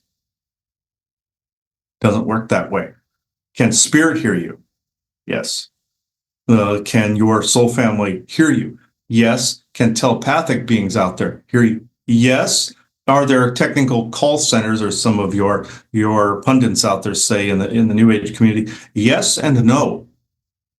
But there's some being on some other planet that you're trying to reach, like he bilocated somebody's home on the Ingan homeworld one time. That person didn't know him from Adam and was kind of creeped out that he approached the person's house bilocated wise, not knowing about any of the situation. He's always bitching. How do you not know of what's in the person's Akashic record? How do you not know what's in the person's heart? Can't you read the person? And I have to say, it is an over resounding no. How you display your heart is how you act, how you treat others. Not all beings can read on that level. Just because you can doesn't mean they can. And it doesn't mean that they're actually able or sometimes even willing to help you. Now, good that is in your favor, that knows you, loves you, knows your heart, knows all of these things, will try to explain to these other groups and then get them to back off. But at the same time, they would tell you the same thing. Expectations. People are putting certain expectations and capabilities on beings that they do not possess. Not always, and I'm not saying everybody. Yes, there are those that could match some of the enemies, and there's some that cannot. But people are still in savior mode. So it is the expectation that the help is always and always shall be there. That is the misnomer. Again, there's layers to spirit. Can True Benevolent Source Creator always see what's here in Midgard? Yes, through you. It's the layers. Like, again, electrical plant, substation, house. This is why Creator is so schizophrenic through the multiverse, because there's an avatar will make a different decision than an oversoul. But yes, can you open yourself up and open yourself to your new horizons, essentially, and bring in more of that information and not the corrupted stuff from other parts of the multiverse, omniverse, and super omniverse. Yes. And opening yourself up to that, like Picard recognizing the paradox at the end of Star Trek Next Generation. All good things, part 1 and 2, he's saying, where Q basically tells him he had options he had never considered. He had evolved and opened himself up. Not ascension per se, but it is essentially grounding yourself. And he always says bringing the better parts of the avatar and the better parts of the oversoul and grounding yourself in an I am present. That's a mouthful, but it is actually very, very true. But to cap this off in a bullet point, say you had, they didn't want this message out. Say you had a criminal that had a machine gun that was actually going through a mall or going to an office building. And say somebody gets a hold of the police and the police end up taking them down. What do they have at their disposal? Guns. What do they have at their disposal as well? Armor. This is the same. You have to have energetic armor to fight a psionic war. You have to have physical armor to fight a physical war. You also have to combine both to also not only co-create differently and not just focus on money. That's also a point of worship. You focus on what the idea is that would bring the money in, as you were saying off recording. Mm-hmm. And the money follows because there's a dangerous spell interlocked with the money coding that he thought he corrected years ago, but that was a misnomer. But sometimes it's equal powers, like Freddie Mercury said, at war with the darkest powers. That is still true. And are people here equipped to deal with Orion concerns? No. But this is when other groups that are of equal power or even greater power can step in and help. It doesn't mean that they're at your beck and call, like the Forest people are also wanting me to put into this. They're not angels, they're not demon. They're not your beck and call, and they're not to be demonized, just like with us and just like with everyone else. We are your equals. We are your friends. We are your soul family, you could say, as well. And you have your soul family and spirit as well. But at the same time, is eternity more powerful? Of course. Is it delegated to the choice sets and subsets that it is created within the universe, multiverse, omniverse, and super omniverse? Yes. All things are playing out and expanding and learning at the rates that it is needed to expand the overall experience of creation and eternity. But at the same time, does it mean that eternity will, how can I put this, snap something out of existence? No, it tried that with the Orions in their universe. You saw where that went. So balance is more key. Even creation learned that winking out an existence, winking out as little light as there was there, and it was so dark and so dangerous that it had to be like Q on Star Trek Next Generation there, snapping the finger. Tried that. And what happened? This universe and others had to balance the Orions back in, and it ended up it was basically a bootstrap paradox that created other things. Creation balanced it in, and life flourished. Balance in all things, but it does not mean that all beings out there that are your avatar equals out there that will hear every prayer and hear every single thing. Remember, there's dampening in place, but also at the same time, if you were out there and tried to run up to the beings and go like, oh my God, help us, you would probably be largely ignored. Because there are douchebags within the Galactic Senate that don't care about anything but their own worlds. Now, to be fair, they are protecting their own worlds and their own interests, just like you expect from your countries. You strengthen your own position, then you are more qualified to help others. There are worlds out there that have the same ideals. So, with that said, one more bullet point. Do not worship these beings. They don't deserve it, nor would the good ones expect you to. It's always the bad ones that would expect you to reach out for help, and also the true benevolent, like when he says on Tumbin and Irma, they are gladly helping because they wish to, they want to, they love it. But it doesn't mean that there is an obligation for them to do so. If you get a being that says it is their duty to do so, like what the Mozen were doing, oh, it's our job, take a second look at why they're saying this. Yes, they might have their job doing something, but if they're under a contract like Nigel's group was, they could turn on you in a whim to be able to honor a contract, especially if they're mercenaries and pirates. Just a little food for thought. Mm-hmm.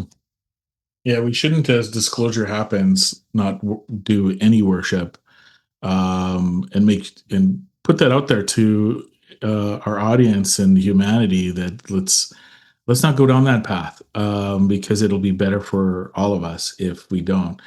I think it's still okay to honor and look up to somebody who is maybe the best of us, and we might see that in a being. But that is not a form of worship. That is a way of honoring and respecting somebody who has achieved something that you wish we can achieve as well. Yes, that is the difference, and you've said it, Bjorn. That is exactly the point I was making. Yes. Yeah, absolutely. Is there what is the highest state humanity could ultimately attain? Because we all are working to better ourselves. And this brings up the conversation of, we've said here on GAC many times, that ascension is potentially one of those narratives that is getting us to give up our power. Yes. And the more that we don't give up our power, the stronger we all will be. So I ask that to maybe talk a little bit about that. And is there a form of prayer that isn't worship that you can ask your soul family and the true source creator, benevolent creator, that is asking for help but is not giving out worship? Mm-hmm. To basically also say what was your first question again? The first question was, what is the high state of humanity can attain through the Yeah. Sorry for asking multiple questions. Yes, the high state of humanity, that again, that is balance, grounding, and bettering your perspectives and perceptions, essentially, as you go along. Not forced inclusivity and forced diversity, but at the same time, still recognizing that all around you are your equals, not your underlings or superiors. Even though you can lead and be a leader, does not mean that you need to follow as a worshiped being. And you can be a king or a queen and still not have that happen. And also with the prayer that could excuse you, the prayer that you could create to not incur like a worship energy, because some people are still in that OCD worship energy. This is why he withdrew his revocations, because people were saying the whole lot of them daily, and that is not. He saw it as an abuse. Just like when he had first put that law of one symbol out there, somebody was surrounding their house in them and basically expecting the symbols to do the job. Now, will his pieces do a job and buttress certain things to make a safer place? Yes, but not everything is 100%.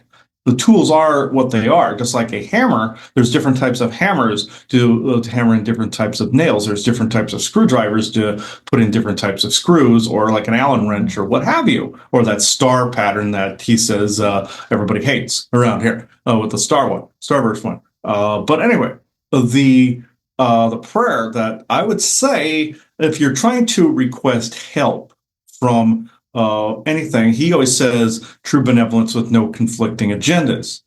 Yes, this works, but yes, to be firm about it.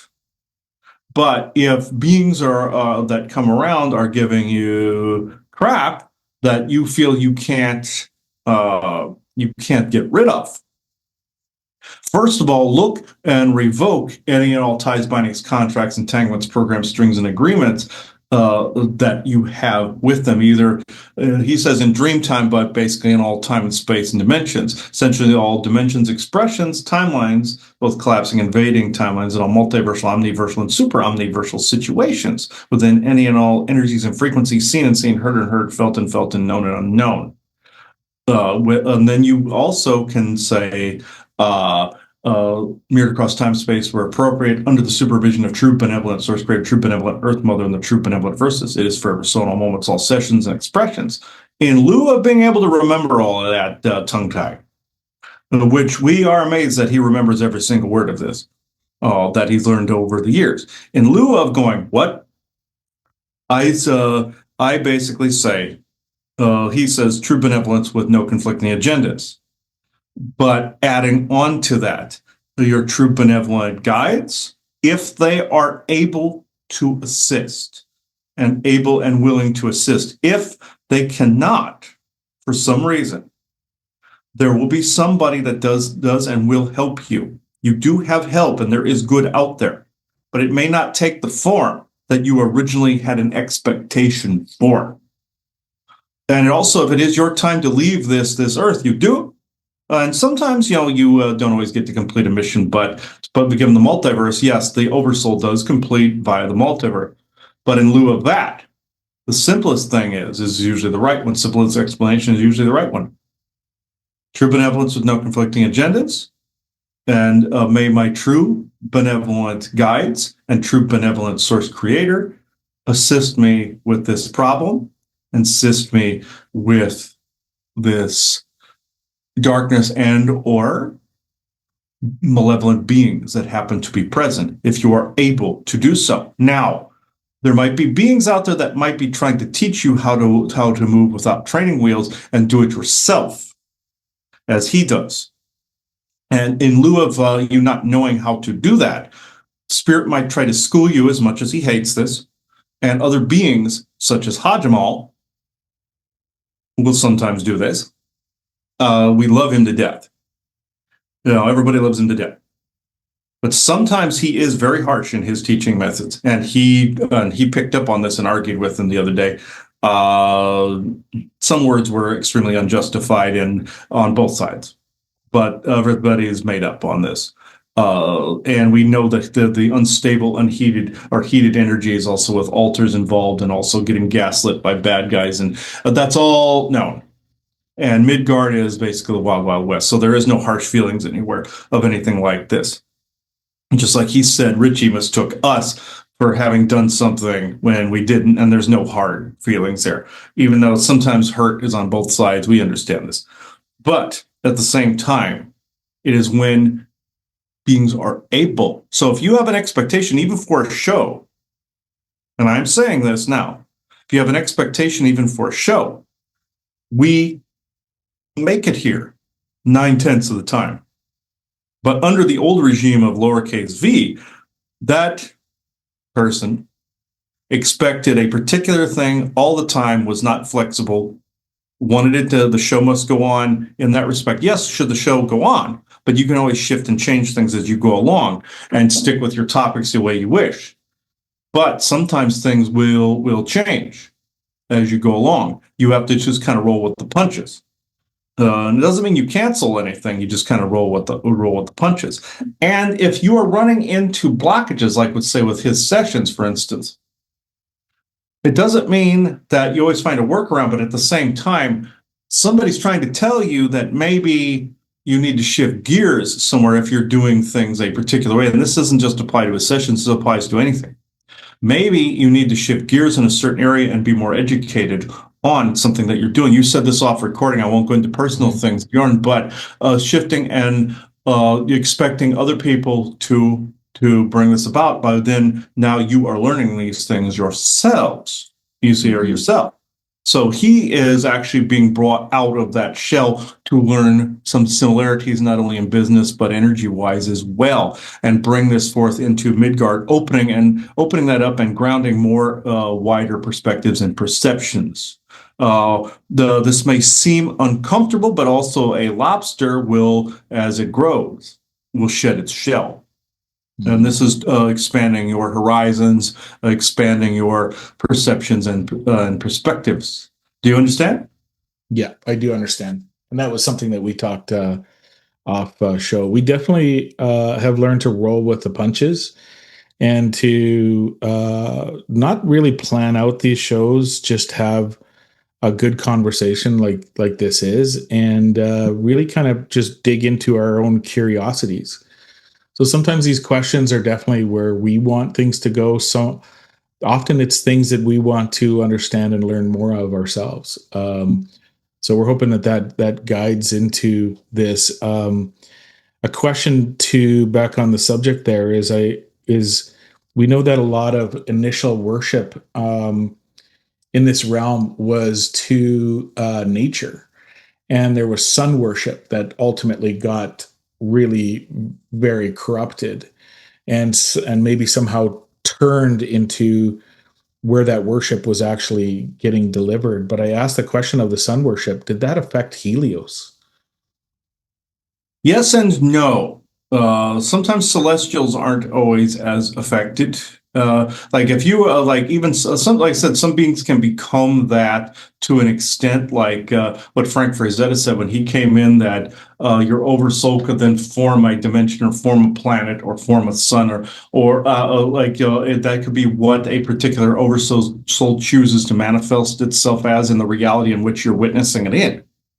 So with that said, celestials don't really always feel the brunt of that.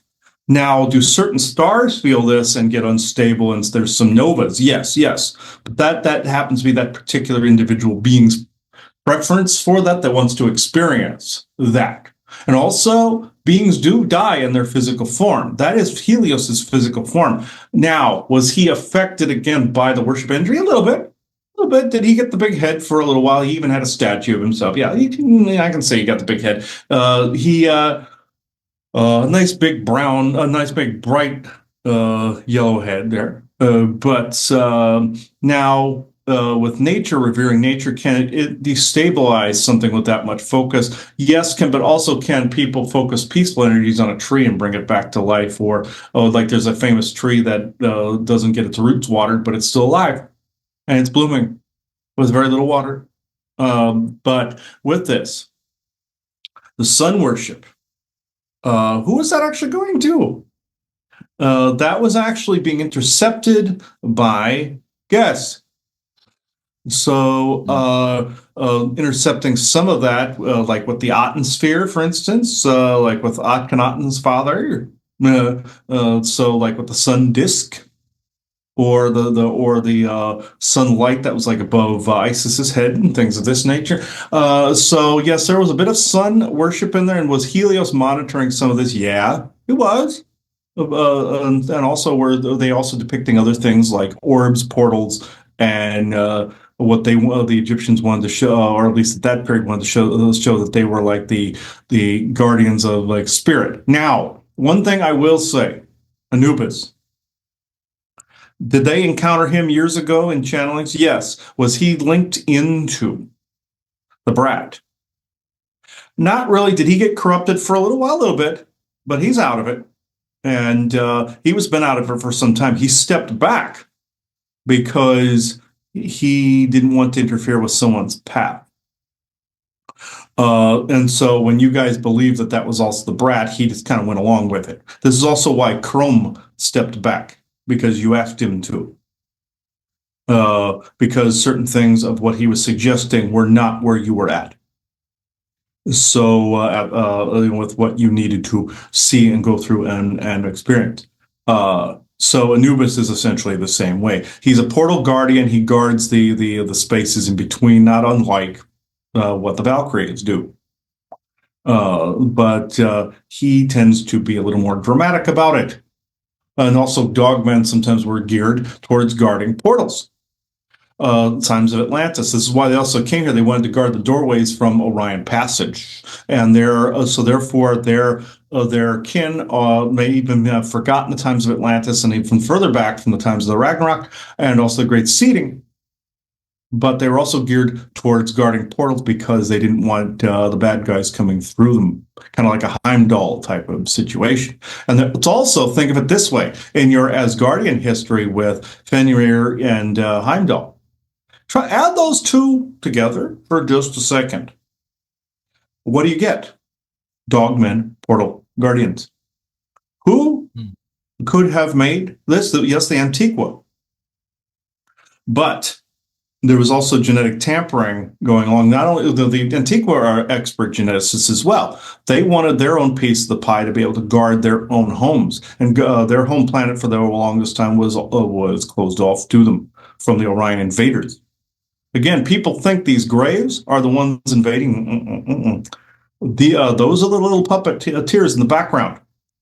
It's those white-haired elf types, and also the big winged angel types, the conquistadors of time and space, they were called. Before I get too far off of the marker, I will actually defer back to you. Okay.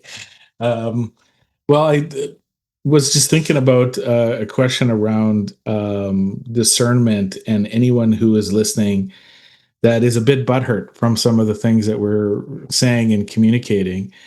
That is there anything that we can tell them or say that will help guide them into not giving their power away, and that it's not being selfish or wrong, but to give it to the betterment of all of humanity and all of us, and to maybe find that path of unity without having to be a globalist. I'm trying to add to some of this, but maybe you can add to what we can actually maybe closing out to the audience of, and especially those that are butthurt. We had some comments that are really frustrated with us recently and what we're saying. And I can imagine that with the Chris conversation and some of the things around religion that we're talking about, there's a lot of people that really don't want to hear this. We have family members that don't want to hear and us talking about any of this, and will not listen to us and say that we're crazy. So, what can we? Is there anything that you can help us with that? Also, like it said in the New Age movement, they're always saying, shove all your problems give it back to the universe. Shove it to another part of the multiverse. How do you know someone's not doing that to you? Mm-hmm. Just to put that out there. that was told in a similar conversation somewhere in the infinite diversity and the infinite combinations. Always told that, yes, can you get tools to copy and paste from other parts of the multiverse? Yes, of course. But doesn't mean that you keep pulling threads. The MDTF and the Void tend to frown at that. But that's also why they helped collapse the Asgardian bubble, because they considered it more of a soul trap at that point, because they figured, okay, Loki went down, so's this. So just to balance this out. But in any rate, things that can be said, I wouldn't give any mind to the shills that are contacting you via YouTube. They're doing that to demoralize you. This is some creepy guy somewhere sitting in his grandmother's basement in his underwear, basically, who ate paste as a child. So, just saying, that'll be the insult of the day thrown back at them. And I say this because sometimes it's three-letter agencies trying to goat people. So I throw that insult to them too. So in this respect, don't give your power away even to the universe. The universe has enough energy. Doesn't need to take your pain, just like what was said, like with Jesus taking your pain.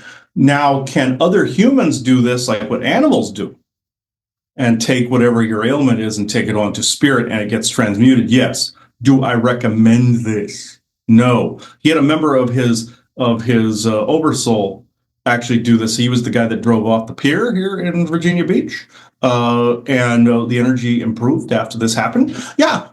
So that can happen, just like in your peacemaker, not peacemaker, but your Pathfinder Legend of the Ghost Warrior, where the Russell Means character took on the ghosts, the character Ghost, but Carl Urban's pain. Said, "Oh, he took on his karma."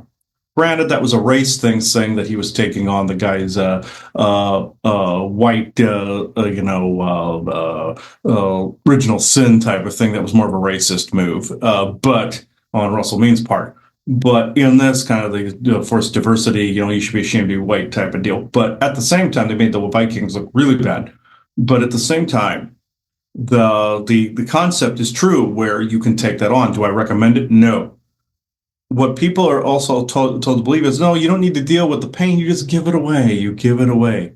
Or like Captain Kirk says in Star Trek V, no, I need my pain because his son passed away. He needed to deal with his grief. And Spock's half brother was trying to take it from him like a Christ figure. No. And also stun the other two by basically taking their pain from them. No, you need to deal with what you need to deal with. Balance it out. Whether it's SSP or not is irrelevant. You have to go through that. Look through it and walk through it onto the other side, and then you find out who you were before you were you. And Joanna scoffs when we say this, but at the same time, that's also grounding information here that needs to be here. It doesn't mean that you're ill-mirroring. When you're ill-mirroring is when you're hovering around a constant problem like a fly around poop and will not let it bring resolve to it because you want to live in a fantasy world somewhere. That is a problem. But it doesn't mean you don't honor who you are, and it doesn't mean you don't fix your own pain. You don't give it away. That's a form of soul trapping where you're being loosed by somebody. You're thinking a Christ-like figure is going to take your pain, and he took the sins of the world. Bullshit. There isn't really sin in that way. Here's a way to piss the audience off. There isn't really sin, nor is there a savior of sins. The insurmountable list that was created as the Ten Commandments is no different than the heart and the feather.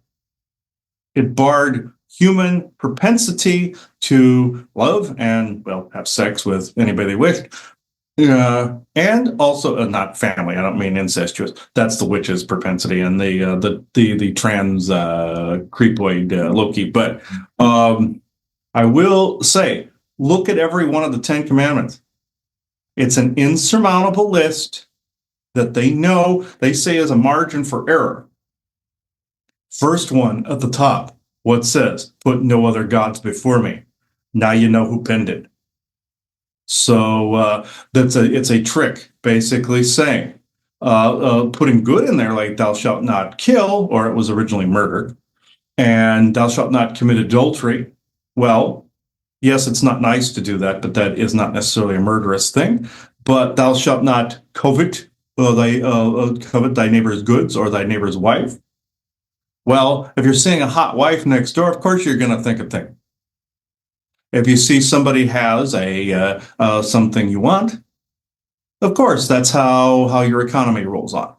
I'm not really an object or a thing type person, but some people are.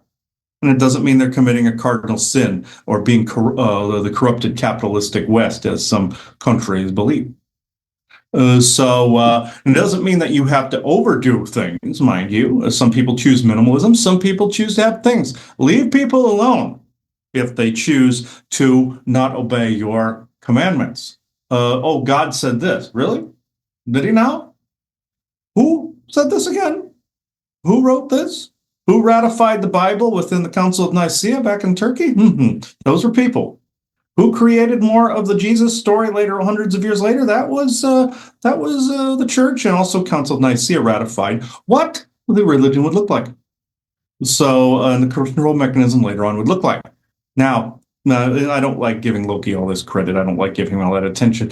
But did he start? Basically, he started the fire in that area. Yes. But one thing I will spot or say, the heart and the feather. Oh, is your heart lighter than a feather? Some people believe that means, oh, frequency. That's what your New Age community thinks. No, you were always going to be found unworthy by the gods, so to speak. And that was, again, the Orion groups needing souls for the soul trade. Yes, they always say Nubis is the person that ushers them to the underworld. But again, was he controlled for a little while? Unfortunately, he snapped out of it. Now you have the god in your Peruvian culture, the Inca, called Marup, who is the god of the underworld. He likes to joke, because he's a Draco reptilian, ushering the souls to the underworld right next to the fine china and the pile of human bones. And what unfortunately was true. That was mental manipulation. But so is the Ten Commandments. So is the heart and the feather. It is impossible to have your heart physically lighter than a feather. But if you see it in a symbolic way, of course, it is energies where floating upward and feeling lighter, kind of, and not in an ungrounded way. Ascension, they wanted you to go aim upward through a church or something so they could harvest the energy, but you know that part. But the Ten Commandments as a whole, and I ain't ragging on this, but if you go through the list, as George Carlin liked to say, it was a padded list. It was a marketing ploy. And he wasn't wrong. Mm-hmm. I think that's a good place for us to end the conversation. And I want to thank you, Vessa, for all that you have shared with us. It was fantastic. Yes, I thank you. This is the clearest that we've been able to come in quite some time. There was some interference that he was seeing off in that direction, but this is something that is actually being rectified at the moment. Now, one point I will make: he always says, like groups like the Irma and groups like the Untumbans and us and everybody, we help make the bubble by which, and he helps make the bubble by which then we can speak. And the crud collects on the outside of that bubble, kind of like a breakwater. And it asks, why can't beings just take the crud and throw it in the dumpster on the way out? That's not always possible. Because he saw the Irma back in Prescott Valley would come in to part the seas. They'd come in and then it would he thought they were putting it back. It flowed like goop back in place because the energy was such a vastly different vibration. It's like, why can't you just throw it in the dumpster on the way out and clear the sludge from around the side? That is not always possible, but it is transmutation when they're around can do some of it. It'll convert it. But it doesn't mean that your tripwires are gone. It's tripwires that were the boogeyman.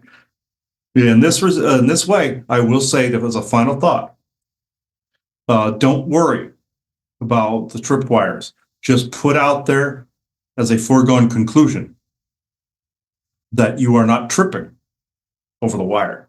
So I will now end it on this. I thank you. Thank you. Oh, all right. There we go. That's oh, that was interesting. Everything's blue in here. Okay, so if it's the color, if you're seeing things the color of my shirt or the sigil right here, when you come out of that state, you've done it right. Hmm. So if you're blues and purple shades, if you're seeing it like you're looking through sunglasses, a little bit with shades of not necessarily dark like that, but with the color difference, that is usually when you've hit that alpha theta in between there correctly, or you're in theta. And that means when I'm reading somebody, I found out they did a test. Dr. Drew did a test on some young man. I believe Tyler Henry was his name, and showed that when he was doing sessions on people, he was in between both alpha and theta, both awake and asleep at the same time. That is exactly what I do. It's hitting both alpha and theta. That's why I'm able to do channel. In between, it's that 50-50 stage where you have to be both grounded and out there to be able to do the work at the same time. And grounding is a crucial component to that. And grounding is not the same as worship. Some people have equated it to worshiping of the earth. Like you're grounding, you must be linked in with Earth Mother. It's not worship. You are literally grounding into nature. Not the same. And even Pele would say, no, I don't want worship. It's not the same. So I just wanted to point that out here towards the end. So Yeah, I think people should look at grounding as more around the electrical field of negative and positive electrons, that you're grounding to just ground your entire body from not having a one side or the other. It's a bringing things back to balance. Absolutely. Absolutely. That's exactly it. And that has nothing to do with giving your will away to worship. And even some politicians were basically bashing Christians for a while, saying drop the it was like the cross with a crutch and drop and walk again kind of thing. Yeah, that sounded mean at the time, but at the same time there is a truth to it's not your cross to bear, to drop it. I believe it was Jesse Ventura. I believe he was governor of Montana, I believe, at the time. Hmm. Was it Montana or Wyoming? I can't remember. But at the same time, that was a phrase he came up with, and people heckled him like crazy. And I use it and I amend that phrase, saying it's not your cross to bear.